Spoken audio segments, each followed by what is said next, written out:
ये सब आपके पार्षद कोई मनोहर थे और प्रेमलता और कुछ कांग्रेस के पार्षद, इन्होंने आकर पूरा मेरे प्रोसेस को डिरेल करने की कोशिश की और पूरे बैलेट पेपर को कब्जे में लेने की कोशिश करी।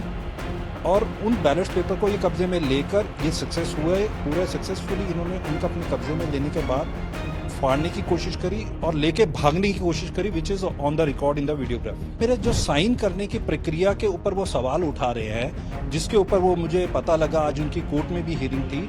और पूरा देखिए, ये लोकतंत्र है, लोकतंत्र में सबको अपनी बात कहने का, रखने का हक है। मैं सुना करता था कि बूथ कैप्चरिंग हो गई, यहाँ तो एमसी में बैलेट कैप्चरिंग की कोशिश की गई। आप और चंडीगढ़ में बैलेट कैप्चरिंग की जो कोशिश करी, वो कांग्रेस और आपने एक जो प्लान लगता था, ये सब था कि बैलेट को हम कैप्चर कर लेंगे, लेके भाग जाएंगे, फाड़ देंगे। चंडीगढ़ में मेयर के चुनाव को लेकर सरगर्मी का माहौल है और सबसे चर्चाओं में बने हुए हैं अनिल मसीह। अनिल मसीह दरअसल प्रिजाइडिंग ऑफिसर थे। मसीह साहब, आपका एक वीडियो है, उस वीडियो को लेकर आम आदमी पार्टी, कांग्रेस, हाईकोर्ट से लेकर जनता की अदालत में जाने की बात कह रहे हैं। दरअसल वो एक वीडियो में ऐसे आप मत पत्र पर ऐसे लकीर खींचते नजर आ रहे हैं, क्या है वो लकीर? देखिए, जब आप बात वो लकीर की कर रहे हैं, मैं उस सवाल का जवाब देने से पहले आपको पूरा एक बात बताना चाहूंगा कि how this election process started. I was appointed presiding officer by the competent authority from the Chandigarh administration, और 30 तारीख को जो मुझे एज ए प्रेसिडिंग ऑफिसर इस चुनाव को कंडक्ट करना था, सुबह मैंने इस चुनाव की शुरुआत की, सबका वेलकम किया, जिसमें 35 पार्षद थे, एक मेंबर पार्लियामेंट किरण खेर जी थे, और सबका अभिनंदन स्वागत करने के बाद मैंने सबसे गुजारिश की कि हम इस इलेक्शन को फ्री एंड फेयर और बिना किसी लड़ाई झगड़े के करना चाहेंगे और अच्छे माहौल में करना चाहेंगे। और बड़े अच्छे माहौल में ये पूरा इलेक्शन प्रोसेस शुरू हुआ। और चुनाव की प्रक्रिया को देखते हुए मैंने सभी को बैलेट्स पेपर इशू करे। 35 पार्षद थे, एक मेंबर पार्लियामेंट थे, और सभी ने बैलेट्स पेपर को अपना वोट किया और कास्ट किया और वो वापस आ गए। और इस दौरान कोई कांग्रेस और आपके पार्षद जो थे, उनको कुछ ऑब्जेक्शंस रही, जो बैलेट्स पेपर में किसी में निशान था, कुछ था, तो अराउंड 11 बैलेट्स पेपर्स जो मैंने चेंज भी करके दिए, और उनकी हर रिक्वेस्ट को मैंने रिस्पेक्ट दी और ऑनर दिया कि उनका सेटिस्फेक्शन होना चाहिए, कि ताकि कोई कंट्रोवर्सी ना हो, और जिससे वो सभी सेटिस्फाई होकर अपने 11 बैलेट पेपर्स उन्होंने चेंज करवाए। चुनाव की डेमो भी दिया था आपने? वो demo joint commissioner Isha Kamboj ji के द्वारा दिया गया था, और जो वहां पर एमसी की तरफ से अपॉइंटेड थे मिस्टर कुलभूषण, जो वहां पे कार्यरत है, उन्होंने ये सारी चीजें बड़े अच्छे से विस्तार में समझाई थी सभी पार्षद को भी, कैसे वोट को कास्ट करना है, कैसे फोल्ड करके, कैसे स्टैम्प करके, ये सभी प्रक्रिया बड़े अच्छे से शुरू हुई।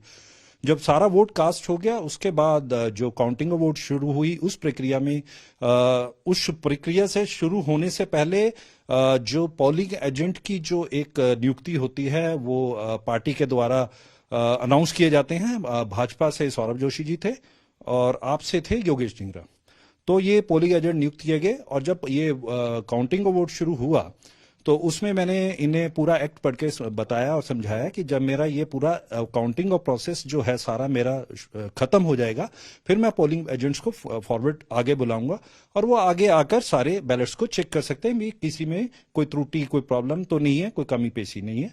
तो जब पूरा इलेक्शन प्रोसेस के हिसाब से काउंटिंग ऑफ वोट खत्म हो गया, तो मैंने इन दोनों एजेंट्स को गुजारिश की, आप आगे आए। जब मैंने उनको आगे आने की गुजारिश करी, ऑल इन ए सडन वहां पर ये सब आपके पार्षद कोई मनोहर थे और प्रेमलता और कुछ कांग्रेस के पार्षद, इन्होंने आकर पूरा मेरे प्रोसेस को डिरेल करने की कोशिश की और पूरे बैलेट्स पेपर को कब्जे में लेने की कोशिश करी। और उन बैलेट्स पेपर को ये कब्जे में लेकर ये सक्सेस हुए, पूरे सक्सेसफुली इन्होंने उनका अपने कब्जे में लेने के बाद फाड़ने की कोशिश करी और लेके भागने की कोशिश करी, which is on the record in the videography.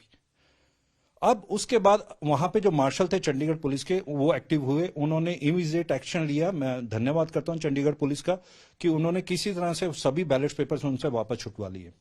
वो छुटने के बाद वो बैलेट पेपर किसी तरह मेरे पास आए, तो उसके बाद मैंने उनको बैलेट पेपर्स के साथ जो शीट थी वो फिल करी, अपने सिग्नेचर करे वहां पर, और उसको सील करना था। और फिर मैं वापस आकर इनसे गुजारिश करी कि भाई ये रिजल्ट्स हैं और आप इसके ऊपर, वो आपकी वीडियो को बार बार दिखा रहे हैं, मैं उस वीडियो, हाँ, मैं उस पे बताना चाहता हूं। देखिए, जिसपे वो बात कर रहे हैं, अगर जो पूरी प्रक्रिया में जब आप काउंटिंग ऑफ वोट्स करते हैं, तो उस वोट को जब हम काउंट करते हैं तो वो पूरे एक्ट के हिसाब से प्रेसिडिंग ऑफिसर को साइन करना होता है। तो वहां पर वो मेरे जो साइन करने की प्रक्रिया के ऊपर वो सवाल उठा रहे हैं, जिसके ऊपर वो मुझे पता लगा, आज उनकी कोर्ट में भी हियरिंग थी। और पूरा देखिए, ये लोकतंत्र है, लोकतंत्र में सबको अपनी बात कहने का, रखने का हक है। आज वो मेरे ख्याल से हाई कोर्ट गए थे और उन्होंने कहा है कि जो प्रिजाइडिंग ऑफिसर थे उनके खिलाफ एक क्रिमिनल मामला दर्ज होना चाहिए, आपराधिक मामला दर्ज। जी जी बिल्कुल। देखिए, मैं फिर अपनी बात को दोहरा रहा हूं कि ये लोकतंत्र है। किसी को अगर किसी तरह की कमी है, किसी बात की कोई शिकायत है, जब मैं वहां पर बीइंग ए प्रेसिडिंग ऑफिसर वहां सारा प्रक्रिया को, चुनाव की प्रक्रिया को पूरा कर रहा था, काउंटिंग ऑफ वोट्स हो गया था, अगर उनको कहीं ऑब्जेक्शन थी, मेरा उनसे सवाल है, तो वो वोट लेकर क्यों भाग रहे थे? वही मेरे से सवाल करते कि जी ये जो वोट्स हैं इनमें ये कमी पाई गई है, इसमें ये कमी पाई गई है, ये वोट में कोई इश्यू है। तो वो ये मुझे लोकतंत्र में एक चीज समझ नहीं आई। ये मैंने बिहार में कभी सुना करता था कि मैं बात पूरी कर लूं कि बिहार में सुना करता था कि बूथ कैप्चरिंग हो गई। यहां तो एमसी में बैलेट कैप्चरिंग की कोशिश की गई। आप और चंडीगढ़ में बैलेट कैप्चरिंग की जो कोशिश करी, वो कांग्रेस और आपने एक जो प्लान लगता था, ये सब था कि बैलेट को हम कैप्चर कर लेंगे, लेके भाग जाएंगे, फाड़ देंगे, और उसमें कुछ बैलेट्स फट भी गए हैं। अच्छा, अब यहाँ पर एक सवाल खड़ा होता है कि क्या आप ये कहना चाहते हैं कि जो वोट रिजेक्ट हुए उन्होंने अपने आप किए? देखिए, जो भी, जब आप वोट रिजेक्ट की बात कर रहे हैं, उसमें मैं एक ही टिप्पणी करना चाहूंगा। इनवैलिड वोट्स के ऊपर जो मेरे से सवाल पूछ रहे हैं, नाउ दिस मैटर इज सब जुडिसाइज, ये already this matter is now pertaining with the honourable high court.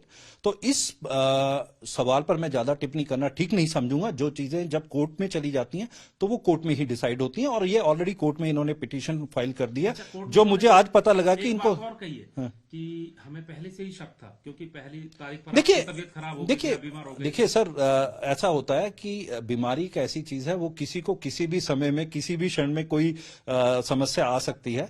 अगर वो उनका कहने का तर्क जो भी हो, वो तो आप जो हॉस्पिटल के मेडिकल रिकॉर्ड चेक करा सकते हैं। अच्छा, एक बात और, वो कह रहे हैं कि भाई कांग्रेस और आपके ही वोट क्यों रिजेक्ट हुए, भाजपा का एक वोट भी रिजेक्ट नहीं हुआ। उसमें क्या होता है कि मैं फिर दोहराऊंगा कि ये जो बैलेट्स पेपर हैं, ये अब एक सिस्टम के आधार पर ये चंडीगढ़ एडमिनिस्ट्रेशन की कस्टडी में है। तो बैलेट्स पेपर कोर्ट चेक करवा ले, उसमें क्या दिक्कत है? उसमें जो कोर्ट की फाइंडिंग्स होगी वो लोकतंत्र में सबको वो एक्सेप्टेबल है, कोई दिक्कत नहीं। तो प्रिजाइडिंग ऑफिसर अनिल मसीह बता रहे हैं कि लोकतांत्रिक व्यवस्था है और सबको व्यवस्था में कानून के तहत कार्रवाई करने का हक है। वो कोर्ट गए हैं और मामला सब जुडिस भी है, इसलिए वो इस पर बहुत ज्यादा नहीं बोलेंगे, लेकिन जो भी जो कानूनी कार्रवाई है वो विपक्ष के लोग कर सकते हैं।